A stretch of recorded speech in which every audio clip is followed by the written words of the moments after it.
அன்பு நண்பர்கள் தொழிலுக்கு வணக்கம். நான் உங்கள் ஜாரா.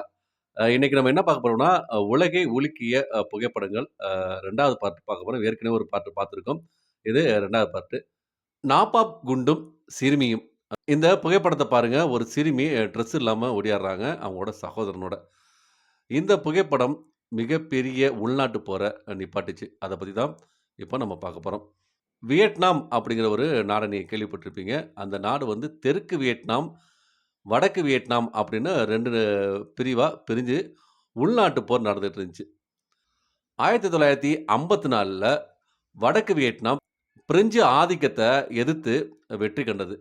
இதுல வடக்கு, தெற்கு அப்படின்னு பிரிஞ்சிருந்த வியட்நாம ஒரே வியட்நாமா ஆக்கணும் அப்படின்னு வடக்கு வியட்நாம் ஆசைப்பட்டுச்சு. இதற்கு தெற்கு வியட்நாம் மிக கடுமையா எதிர்ப்பு தெரிவிச்சுச்சு.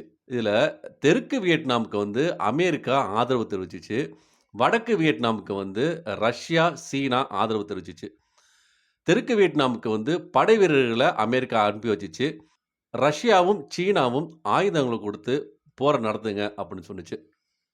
தெற்கு வியட்நாமுக்கு ஆதரவா அமெரிக்காலேருந்து 5,00,000 வீரர்கள வந்து அமெரிக்கா அனுப்பி வச்சுச்சு. வடக்கு வியட்நாமுக்கு சீனாவும், ரஷ்யாவும் அதிகமான ஆயுதங்கள் குடுத்து உதவி பண்ணுச்சு. உள்நாட்டு போர் நடக்குது. இந்த போர்ல கிட்டத்தட்ட 58,000 ராணுவ வீரர்கள், அமெரிக்க ராணுவ வீரர்கள் வந்து கொல்லப்பட்டாங்க.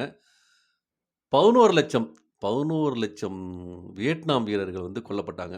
இதுல ரொம்ப ஒரு கஷ்டமான ஒரு விஷயம் என்னன்னா, 20,00,000 பொதுமக்கள் வந்து இறந்து போயிட்டாங்களாம். உள்நாட்டு போர் நடந்துட்டு இருக்கும்போது 1972ல ஜூன் மாசம் 9ஆம் தேதி தெற்கு வியட்நாம் என்ன பண்றது, பெட்ரோலிய ரசாயன குண்டு, நாபாப் குண்டு அப்படிங்கிற ஒரு குண்ட தராங் பங் அப்படிங்கிற ஒரு கிராமத்தில ஒரு குண்ட போடுது. இந்த குண்டோட பாதிப்புனால அந்த கிராமமே தீப்பிடிச்சு எரியுது.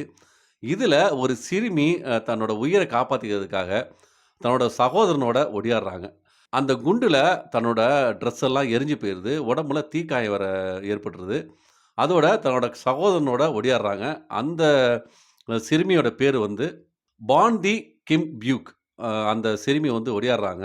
அப்போ ஒரு இறந்த குழந்தைய வச்சுக்கிட்டு வயசான ஒரு மூதாட்டி வந்து ஒரு வயசானவங்க வந்து அந்த குழந்தைய வச்சு அழுதுகிட்டு இருக்காங்க.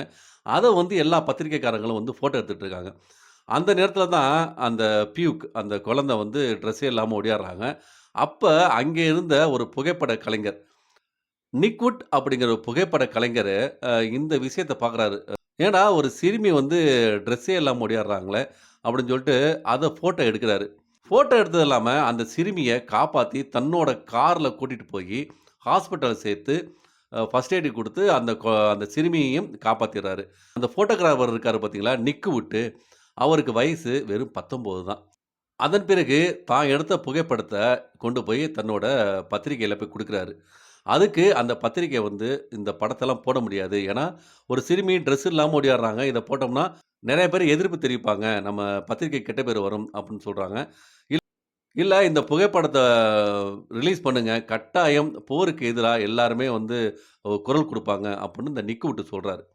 அதன் பிறகு நீண்ட விவாதங்களுக்கு பிறகு இந்த புகைப்படத்த நியூயார்க் டைம் பத்திரிக்கை வந்து ரிலீஸ் பண்றாங்க. இந்த படத்த பார்த்ததுக்கு அப்புறம் உலக மக்கள் எல்லாருமே வந்து போருக்கு எதிரான புகைப்படம் இதுதான் அப்படின்னு சொல்லிட்டு ஆதரவு தெரிவிக்கிறாங்க இந்த படத்துக்கு.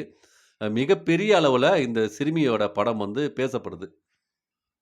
உலகம் முழுக்க இந்த புகைப்படத்த வச்சுக்கிட்டு கண்டனம் தெரிவிக்கிறாங்க. போர முடிவுக்கு கொண்டு வாங்க அப்படின்னு சொல்லும்போது, அமெரிக்கா இந்த நாட்ட விட்டு வெளியேறிருது. அதேமாரி ரஷ்யாவும், சீனாவும் போர வந்து முடிவுக்கு கொண்டு வந்து வெளில வந்துர்றாங்க. 1975ல வடக்கு வியட்நாம்ட்ட தெற்கு வியட்நாம் சரணடைஞ்சிருது. போரு முடிவுக்கு வந்துருது. 1976ல வியட்நாம் சோசலிச குடியரசு உருவாகுது. 1973ல நிக்குவுட்டுக்கு வந்து புலிட்சர் விருது இந்த புகைப்படம் வாங்கி குடுக்குது.